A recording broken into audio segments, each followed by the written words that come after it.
세무사님, 오늘은 어떤 내용 알려주실 거예요? 지금 법인 결산이 한창 진행 중이거든요. 맞아. 그래서 건설업 결산하면서 챙겨야 될 거, 입찰용 비율 전문 건설업하고 종합 건설업 이 비율 맞추는 거 관련해서 정보를 좀 드릴 예정입니다. 23년도 기준 건설업 협회에 나와 있는 경영 상태 평균 비율을 보니까 이 전문 건설업 같은 경우는 핵심적인 비율 두 가지가 있습니다. 두 가지는 재무 상태표에서 보는 비율인데 유동 비율과 부채 비율이 있습니다. 기본적으로 유동 비율은 자산 파트 쪽에서 자산을 유동화할 수 있는 비율, 그 비율을 말하는데 이 유동성은 기본적으로 1년 안에 현금화할 수 있는 그러한 비율을 말합니다.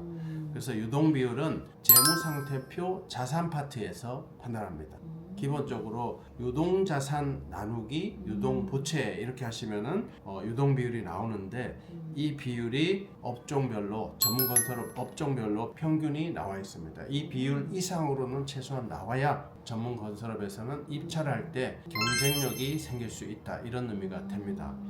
보시면은 집안조성 포장공사 같은 경우는 유동 비율이 212.16입니다. 이 비율이 평균이라 212.16보다는 높은 게 좋겠습니다. 또 실내 건축 같은 경우는 많은 분들이 해당이 되시는데 유동 비율의 평균이 155.7%입니다. 이 비율 이상으로 올라가야 평균이 넘는다 그런 의미가 되겠습니다. 그리고 금속 지분 같은 경우는 152.05, 도장 습식 방수 석공사 같은 경우는 188.17, 조경식재 시설물 공사 같은 경우는 135.71, 철곤 같은 경우는 199.65, 그다음 구조물 해체 비계 같은 경우는 164.15, 상하수도 공사 238.62, 철도 계도 공사 134.45, 철강 구조물 공사 130.99, 수중 준설 공사 135.83, 승강기 삭도 공사 112.49. 이 비율이 구독자 여러분 평균입니다. 이번 결산하실 때 이 유동 비율의 평균을 참고하셔서 이 평균 유동 비율보다 훨씬 상회하는 그러한 유동 비율이 나올 수 있기를 바라겠습니다. 그리고 두 번째로는 이제 같은 재무 상태표에서 보는 비율인데 오른쪽 자금 조달 파트 부채와 자기 자본, 자본금 파트 그 비율을 보는 건데요. 부채 비율이라고 해서 이 부채 총액 나누기 자본 총액, 자기 자본 총액을 나누시면은 부채 비율이 나오는데 이 비율 또한 이 평균이 나와 있습니다. 기본적으로 부채 비율은 50% 밑으로 갔을 때 우수 등급이 나오고 앞에 말씀드린 유동 비율 같은 경우는 200% 이상이 나와야 우수 등급이 되는 것입니다. 그렇기 때문에 지금 말씀드리는 이 부채 비율은 50% 밑으로 나오면은 1등급이다 이렇게 말씀드릴 수 있겠습니다. 협회 평균 자료를 보면 전문 건설업 같은 경우는 부채 비율이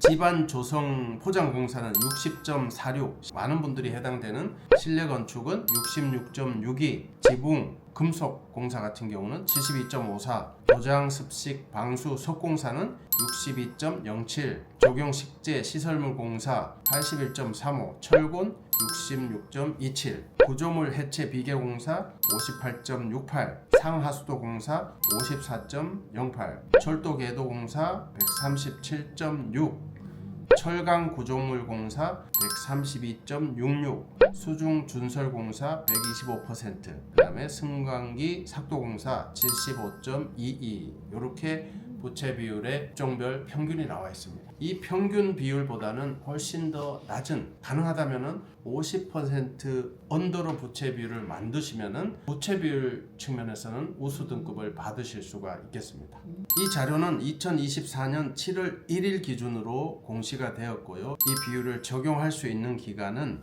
2024년 7월 1일부터 올해 25년 6월 30일까지 입찰되는 공사까지는 적용하실 수가 있겠습니다. 그리고 종합건설공사 입찰용은 이 종합건설이기 때문에 지금 말씀드린 전문건설공사를 다 할 수 있는 그러한 업종이 종합건설입니다. 그렇기 때문에 업종별로 나올 수는 없고요. 전체 통합 부채 비율이 나와 있습니다. 종합건설공사 입찰용 평균 비율은 유동 비율은 143.3%, 부채 비율은 92.13%입니다. 유동 비율 143.3% 이상, 부채 비율은 152.13 이 비율 이하로 맞출 수 있어야 평균 언더, 평균 이상으로 맞출 수가 있기 때문에 입찰에서 유리한 고지를 자제하실 수 있겠습니다.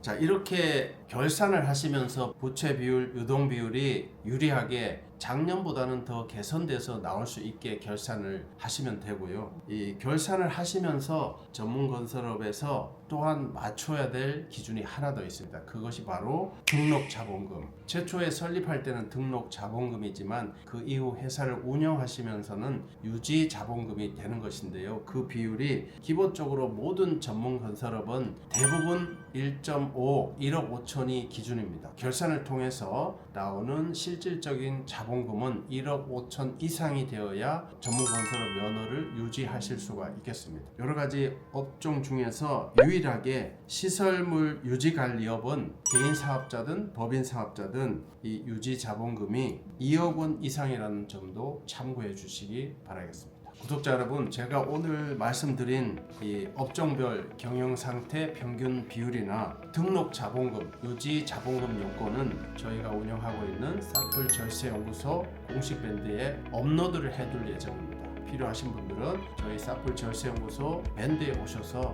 받아가시기 바라겠습니다.